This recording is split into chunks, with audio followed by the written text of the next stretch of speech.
વડોદરા શહેરની આદિક્યુરા super speciality hospital દ્વારા એક અનોખી પહેલ કરવામાં આવી છે। વડોદરા શહેરની આદિક્યુરા સુપર સ્પેશિયાલિટી હોસ્પિટલ દ્વારા નાગરિકોમાં આરોગ્ય જાગૃતિને પ્રોત્સાહન આપવા માટે ખાસ કાર્યક્રમનું આયોજન કરવામાં આવ્યું હતું, જેમાં 500થી વધુ નાગરિકો ઉપસ્થિત રહ્યા હતા। આ કાર્યક્રમમાં આદરણીય વક્તાઓ જય વસાવડા અને સંજય રાવલે આરોગ્યના જુદા જુદા પાસાઓ પર તેમની અમૂલ્ય આંતરદ્રષ્ટિ શેર કરી હતી, જેમાં વક્તા જય વસાવડાએ પ્રેક્ષકોને જીવન ઉજવણી પર સશક્તિકરણની વાતથી મોહિત કર્યા હતા અને દરેક ક્ષણની પ્રશંસા કરવા, પડકારોને સ્વીકારવા અને પરિપૂર્ણતાના જીવનને આગળ વધારવાના મહત્વ પર ભાર મૂક્યો હતો। બીજી તારીખ માટે બીજી માર્ચ બે જણને કહ્યું, મેં કીધું ભાઈ તમે મારો આગ્રહ રાખો, મારી કમિટમેન્ટ છે, મેં એમાં પ્રયત્ન કર્યો, મેં કીધું તમે મોટિવેશન સાંભળવું હોય તો સત્યમેન બોલો કે બસ। સાથે જ વક્તા સંજય રાવલે તંદુરસ્ત જીવનશૈલી જાળવવામાં સુસંગતતા મહત્વ વિશે ઉત્સાહથી બોલ્યા હતા। તેમના સત્રમાં તેમણે સુખાકારી માટે સહાયક સમુદાયને પ્રોત્સાહન આપવા માટે નિયમિત વર્કઆઉટ્સના ફાયદાઓ અને સામાજિક સ્વાસ્થ્યની ભૂમિકાને પ્રકાશિત કરી હતી। આજે આદિક્યુરા હોસ્પિટલ તરફથી પહલ નામની એક ઇવેન્ટ, એક પ્રસંગનું આયોજન કરવામાં આવેલ છે। આદિક્યુરા હોસ્પિટલ તરફથી અમારો એક વાર્ષિક ઇનિશિયેટિવ છે, એક પ્રયત્ન છે, જેના મારફતે અમે સમાજમાં વિવિધ જાતના રોગો ન થાય, રોગ અટકાવી શકાય એ વિશેની માહિતી સમાજમાં પહોંચાડી શકીએ, લોકોને આપી શકીએ। અને આ પ્રસંગે અમે બે જાણીતા સ્પીકર્સ, બે વક્તાઓ જય વસાવડા અને સંજય રાવલ એમને આમંત્રિત કર્યા છે।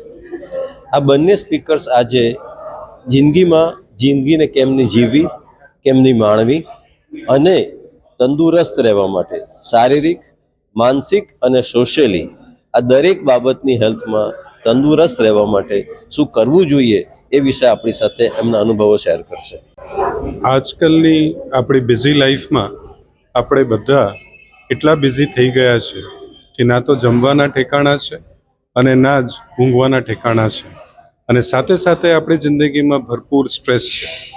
આ બધાની અસરના કારણે આપણી હેલ્થ પર બહુ જ ખરાબ અસર આવે છે, અને બાય ધ ટાઈમ આપણે 40 કે 50 વર્ષના થઈએ, ઘણા બધા રોગો આપણા શરીરમાં આવી જાય છે, ડાયાબિટીસ, બ્લડ પ્રેશર જેવા। હવે તમે નોર્મલી શું કરો, તમારી ગાડીની રેગ્યુલર ક્લિનિંગ કરો, સર્વિસિંગ કરો, પણ આપણે શરીર માટે એવું કંઈ રેગ્યુલર કરતા હોઈએ છીએ? તબિયત બગડી એટલે દવાખાનામાં જતા રહ્યા અને ટ્રીટમેન્ટ કરાવી। આદિક્યુરા એક નવું ઇનિશિયેટિવ લે છે, જેમાં આપણે વાત કરીએ છીએ હેલ્થની, અને આદિક્યુરા પહેલમાં આપણું થીમ છે કરે બાત હેલ્થ કી। આજે બધી વાતો આપણે હેલ્થની કરીશું, એ આપણે ધીમે ધીમે આપણે હેબિટ્સમાં ઉતારવાનું પ્રયત્ન કરવાનું છે, કેમ કે જેમ જ આપણે વાત કરીશું આપણા વિચાર બદલાશે, વિચાર બદલાશે એના સાથે ભાવ બદલાશે, ભાવ બદલાશે એટલે આપણે એક્શન્સ કરીશું, અને જ્યારે રેગ્યુલર એક્શન્સ કરીશું તો આપણી હેબિટ્સ થશે, અને હેલ્ધી ટોક કરીશું, હેલ્ધી વાતો કરીશું અને હેલ્ધી હેબિટ્સ ડેવલપ કરીશું। એ બધી આપણાને આગળ જિંદગીથી રોગથી બચાવશે અને આપણા લાઈફ માટે ફાયદેમંદ રહેશે।